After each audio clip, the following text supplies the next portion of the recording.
Na kutokana na hayo umeweza kukuza imani ya Watanzania kwa mahakama yao. Najua kwamba katika miaka mitatu mfululizo kila tukifanyiwa tathmini duniani, imani ya Watanzania kwa mahakama yao imekuwa ikipanda. Kwa hiyo tunakushukuru sana. Lakini kama ulivyosema hapa, umekuza ushirikiano na mihimili mingine ya dola. Jua dola inafanywa na mihimili mitatu kwa katiba yetu hapa Tanzania: mahakama, bunge na serikali. Sasa mihimili hii, ili dola iende vizuri, mihimili hii lazima ishirikiane. Sasa wale wenye tafsiri kwamba serikali kushirikiana na mahakama ni dhambi, hapana. Mahakama haitaweza kufanya kazi zake kama hakushirikiana na serikali.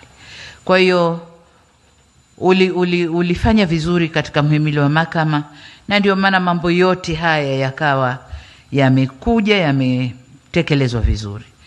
Lakini nadhani ni kipindi ambacho wewe ukiwa jaji mkuu na mimi nikiwa hapa ndio tumeajiri majaji wengi zaidi, kuipa mahakama watumishi wengi zaidi, pamoja na mabadiliko mengine yanayoendelea.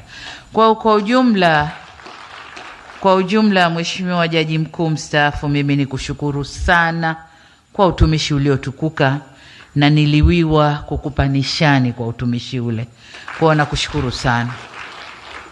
Nikuombee uende ukapumzike kwa furaha, lakini Mwenyezi Mungu akuongoze katika shughuli ulizozipanga baada ya kustaafu. Lakini kama alivyosema Waziri Mkuu, serikali tutakapokuhitajia wakati wowote, tunaomba uturuhusu tukutumie, kwa sababu umestaafu lakini bado una nguvu, na tusingependa kuitumia hiyo brain ambayo unaitoa kwenye muhimili wote ambapo tutatarajia. Kwa jaji mkuu mpya, matarajio ya Watanzania ni kuona mahakama inaendelea zaidi kutoka hapa tulipofika.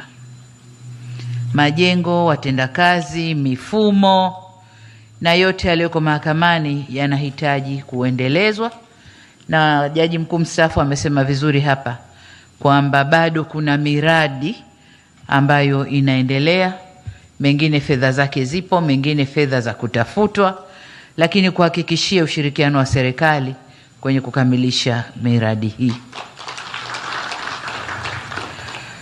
Lakini matarajio ya Watanzania pia ni kuona mahakama ikiendelea kusimamia haki ndani ya nchi na haki zetu nje ya nchi.